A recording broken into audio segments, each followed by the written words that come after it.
The Art of Immersion. Ever dreamt of exploring a new world with a group of friends that felt alive, real, and like your decisions mattered?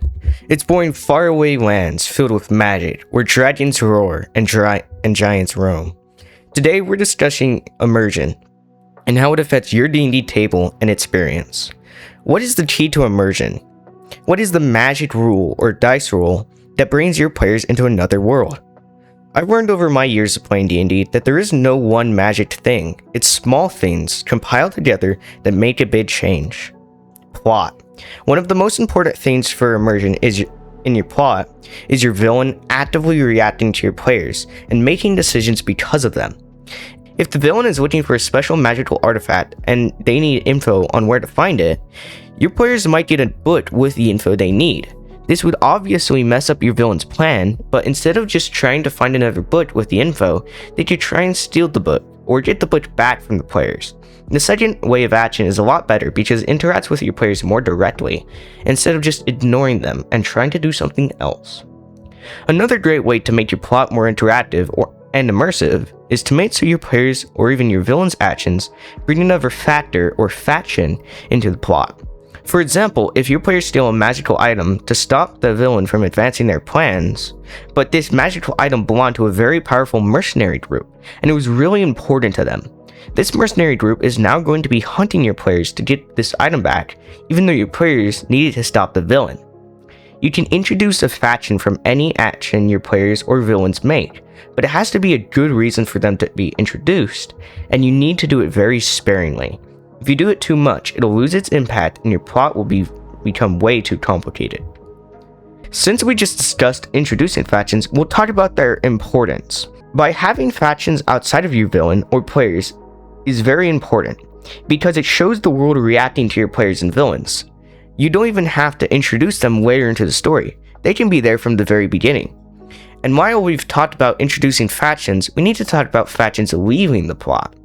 While a faction needs to react to something to enter the story, they need to finish their goal, why they were interacting with the plot, to exit it. The last thing to do is have sub-villains or competing villains apart from your main villain. This can be a faction or a rival kingdom. It doesn't matter in what form your sub-villain, but the biggest thing is that they're there. They can fight against your main villain or other sub-villains or your players. All you really need to do is make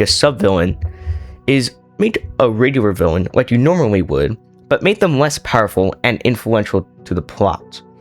Sub-villains can be very interesting to introduce into your plot, and I highly recommend it. NPCs. One great way to make your NPCs more immersive is for them to have heard of your players, or in other words, your players having a reputation. This might be good, bad, or somewhere in the middle. The important thing to remember here is that NPCs will only know what is publicly known and has spread. A secret battle with the villain the players had would be something the NPC wouldn't know about. Or maybe they did something far away and rushed away from that spot, and it hasn't spread to the town yet where they're hiding. A very important thing to remember, not just for NPCs, is language customs. Different people from different places speak differently, and just different people. Also, you have to remember that in a fantasy world, they will not use modern language. Use language that would be appropriate in the time period of your world. If it's medieval fantasy, for example, don't use contractions like it's or can't, because those are a part of modern language, not medieval. These are great ways to make NPCs more immersive, but creation of the NPC is the most important. Take it from an experienced dungeon master. Do not make your NPCs full characters. Do not fully flesh them out with a whole backstory. It is a massive waste of time. You should have a few key facts about them, like them growing up in a certain city, or their profession, or maybe an old magic item they own. You should also have a quick general description of them and the things they know, like your player's reputation or rumors. And to remember their language customs, you should write down a few things they might say to your players. You should also include any other info you might need. With this block of info, if you use it correctly, your NPCs will feel alive and immerse your players into your fantasy world. The world. One great thing to do to make your world more immersive is to have cities or villages change depending on your players' and villains' actions. For example, your players do something to the villain, making them really mad and messing up their plans. And in response, your villain starts burning down towns to harm the kingdom your players are allied with. Or maybe they could not be allied with this kingdom, it just matters that your players see your villain actively affecting your world, and not just them.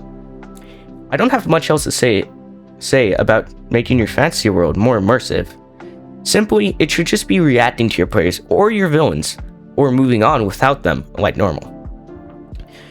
Your BBEG, or main villain. A good way to make your villain immerse your players into your world is for them to mention information about your players. If they know your players are messing with their plans, they'll start watching your players to react to them and work around them or against them, so they would know a lot about your players and their actions against your villain. Have them mention something about your players, their actions, or something personal about them. It can not only be a great way to immerse your players, but a powerful plot device. Thanks so much for watching. Leave a comment down below for any topics you'd like me to cover next, and if you enjoyed the video, please like and subscribe, and have a good one.